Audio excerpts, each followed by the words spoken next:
Hello, bachon, let's read the question. Question says, the hypothesis that life originated from pre-existing non-living organic molecule was proposed by options हैं Oparin and Haldane, Louis Pasteur, S L. Miller और Hugo D Vries. तो हमें question में पूछा है कि हमें उस हाइपोथेसिस के बारे में बात करनी है जिसके अंदर बताया गया था कि life originated from pre existing non living organic molecule. मतलब जो लाइफ थी वो pre existing non live organic molecule से अराइज हुई थी। किस हाइपोथेसिस को किसने प्रपोज किया था? तो यहाँ जो की कॉन्सेप्ट हो जाएगा वो होगा केमिकल रेवोल्यूशन।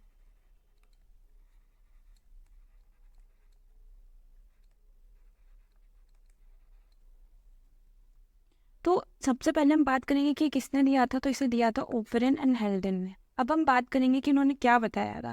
तो इन्होंने ये प्रपोज किया था इस हाइपोथेसिस में कि लाइफ है वो pre existing non living organic molecule के थ्रू आ रही है through gradual process of chemical evolution. इन्होंने ये सजेस्ट किया था कि सिंपल ऑर्गेनिक मॉलिक्यूल होते हैं वो फॉर्म होते हैं अर्ली अर्थ एटमॉस्फेयर में और इवेंचुअली वो क्या फॉर्म कर लेते हैं, कॉम्प्लेक्स मॉलिक्यूल फॉर्म कर लेते हैं।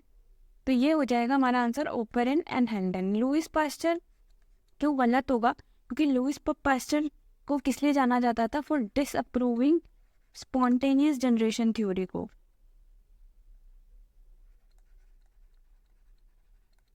स्पॉन्टेनियस जनरेशन थ्योरी को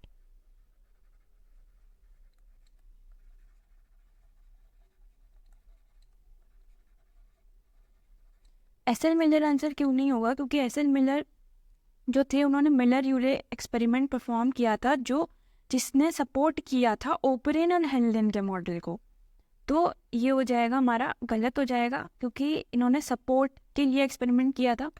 ह्यूगो डी वेरिस जो थे ये इनकरेक्ट हो जाएगा क्योंकि इन्होंने किस पे बात करी थी? इन्होंने बात करी थी म्यूटेशन के ऊपर, म्यूटेशन थ्योरी के ऊपर बात करी थी, इसलिए इनकरेक्ट हो जाएगा। तो अब हम बात करेंगे सबसे पहले ओपरेन हेल्डन थ्योरी की।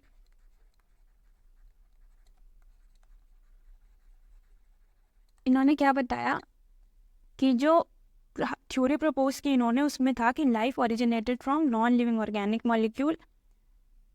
तो इसमें इन्होंने ये बोला था कि लाइफ कहाँ से प्री आ रही है। तो उन्होंने सजेस्ट किया कि सिंपल ऑर्गेनिक मॉलिक्यूल जो थे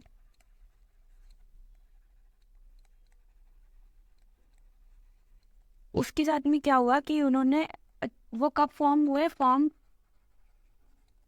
इन अर्ली अर्थ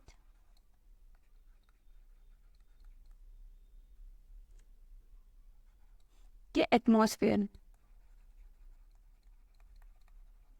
और फिर इसने क्या करा कि अर्ली अर्थ एटमॉस्फेयर में सिंपल ऑर्गेनिक मॉलिक्यूल बने और इवेंचुअली उन्होंने क्या फॉर्म कर लिया,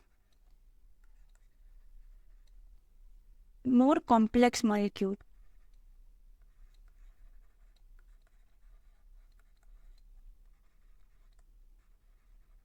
इसने ही अल्टीमेटली किसको जनरेट किया? लाइफ का, लाइफ जनरेट। इसलिए हमारा आंसर हो गया Oparin and Haldane. I hope you understood it well. Best of luck.